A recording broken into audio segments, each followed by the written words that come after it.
Riders Talk. And we are going to talk about the most valuable thing we can offer horses, which, by the way, isn't treats and it isn't scratches. Although horses obviously enjoy getting food and getting scratches, it's not the most valuable thing we can offer them. And it all makes sense once we realize and fully understand that horses are herd animals and they are prey animals and they are flight animals. But we are not. And once we realize this and start watching horse behavior in a herd with this notion, we will very soon realize that the herd is almost like one unit. It's not consistent of individuals who are the center of the universe. It's a unit and they cooperate to be able to stay alive and not be eaten by predators and not be scared of predators all the time. So that's why horses enjoy being together with other horses. Because when they are alone, they can only rely on their own senses for safety. But once they are in a herd with other horses, they can take turns in taking the guard. So that one horse might, be a little bit on the lookout while the other horses are grazing or lying down and sleeping and whatever. And they take turns doing this so that they don't have to be on the lookout themselves all the time. But what often happens when we humans then enter a herd, we are not necessarily herd animals in the same way. We tend to be the center of our own universe. And we might approach the horses with thoughts like, oh, I hope he greets me and is happy to see me, or what are we going to do with the training today? And oh, maybe I can take a good picture, or, whatever. We have all kinds of thoughts or expectations and plans, but we are not necessarily approaching the herd like a member of the herd, and we are also not necessarily approaching the herd like a herd animal would do. Yes, if that makes sense, let me know in the comments below. And although you might not have noticed this, you probably have noticed that when horses are lying down, they rarely lie down everyone together at the same time. It's usually one or two standing and keeping a soft eye on the environment. And they are obviously then taking the guard. But anyhow, if we then approach the herd and try to see them as a unit in a way and discover what they are up to instead of having our own agenda in mind of us wanting the horse to greet us or what we're going to do next, and all the thoughts are all the thoughts that can come into our head. We go like, okay, what are the horses doing now and how can I participate in that? And obviously, to do this, it's actually advantage if the horses don't come like running to you, but that they just keep on doing whatever they are doing, although you enter their zone in a way. And I've done this quite a few times. And it can be done at any time, by the way, when you are entering a herd. So once I was going towards the herds, and it was a kind of a sunny day in the early spring. And I immediately saw that the horses, they were sunbathing. They just stood with their side towards the sun in the particular way. So I was like, oh my God, they're sunbathing. I'm going to sunbathe too, and kind of participate in their behavior. Or if I enter the herd another time and I might notice that, one horse is lying down, a couple of others are eating, and then there's one standing taking the guard for that horse who's lying down and sleeping, then I have actually managed to, be given the task of taking the guard for the horse lying there and sleeping, like I showed in the video yesterday.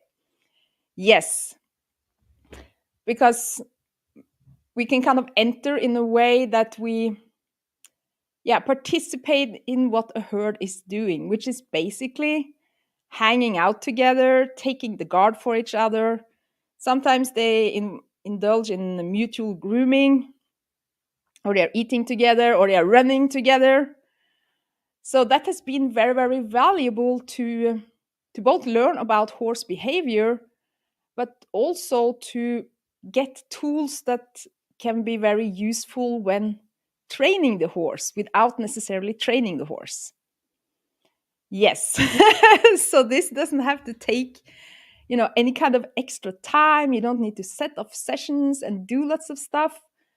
By just participating in what they are doing, and maybe even take the guard for a horse who's lying down and sleeping, we will tell the horses that we are present and that we can be trusted to actually take the guard. So once we then take that horse out of the herd, they know that they are together with someone who is, capable of taking the guard and capable of, noticing wolves in the bushes and stuff like that.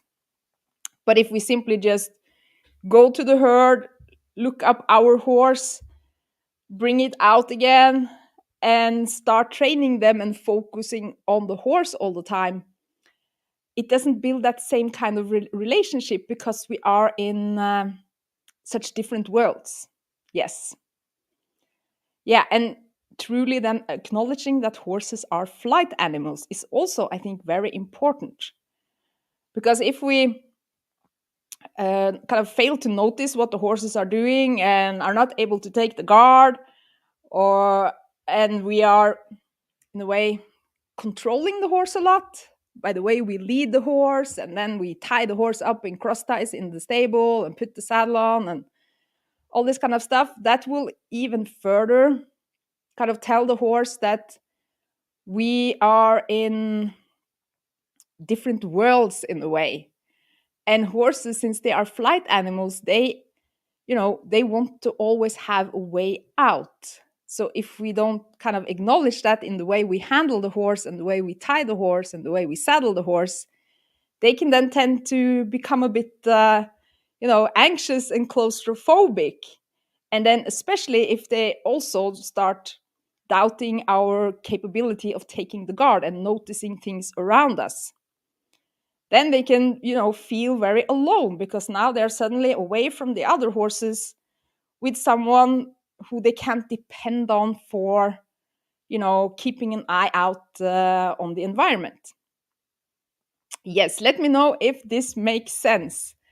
And this, you know, subtle but major shift actually in the way we operate and think and behave around horses has, given more or less, magic results for several of the Ride Like a Viking members, and even people who have, just joined some of our free trainings. They've been able to solve separation anxiety. We had one Liberty trainer who relied heavily on treats. She could then do all the Liberty stuff without treats. And trailer loading has suddenly, gone so much better from one day to the next without necessarily working on trailer loading, but working on, taking the guard and giving the horse a way out. And definitely also, of course, reading their body language. Because if we don't read their body language, we are also going to tell the horse that we are not able to notice, these wolves in the bushes. So, but this body language can be very subtle.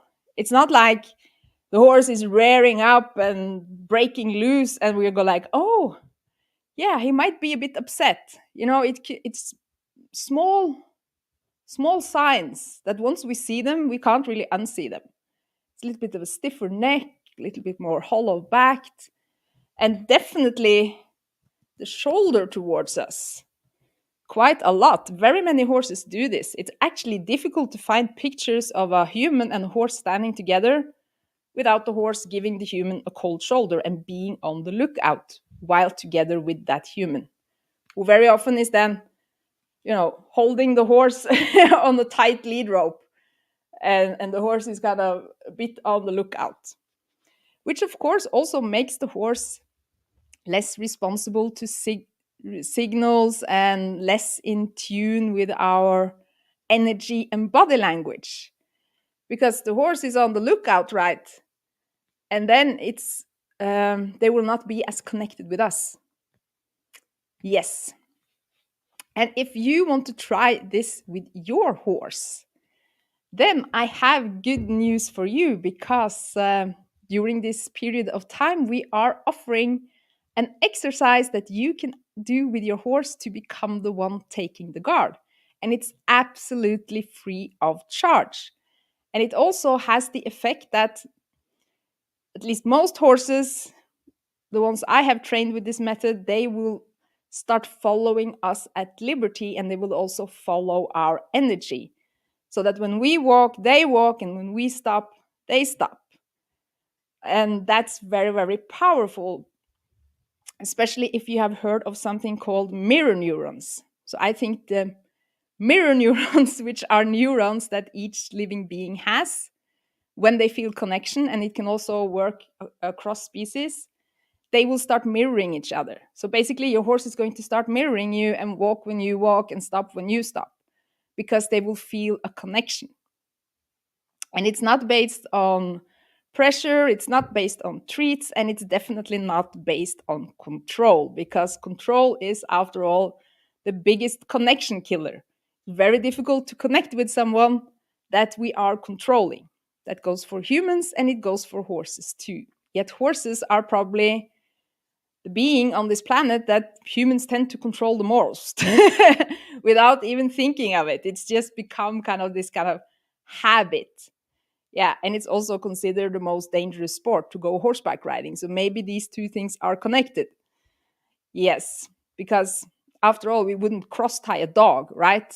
But we do it without even thinking about it with horses. Anyhow, if you want to do this exercise and get started with your horse, the only thing you need to do is to comment connection below on this video, and you will get a DM with a link to the free training, so that you can spend time this Christmas, just doing this without necessarily spending any extra time. You can do this when you are leading your horse to and from the pasture, or whenever.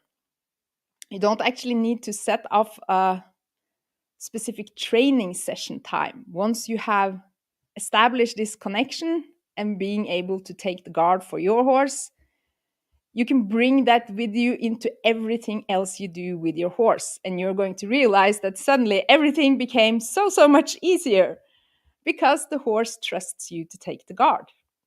And I think that's why this exercise solves separation anxiety without necessarily working on the separation anxiety.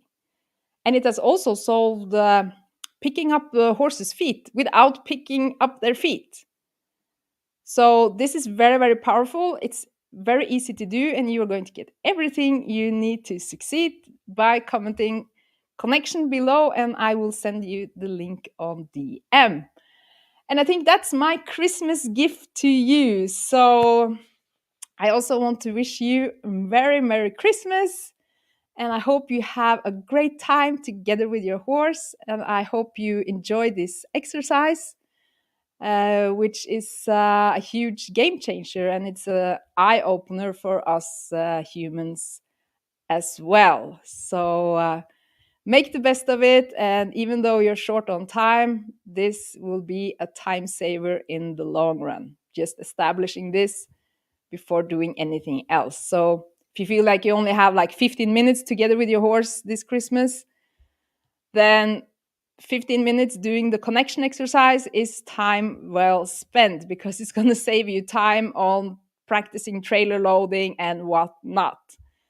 So thank you so much for joining this evening, and wishing you a Merry Christmas, and see you next time. Bye for now.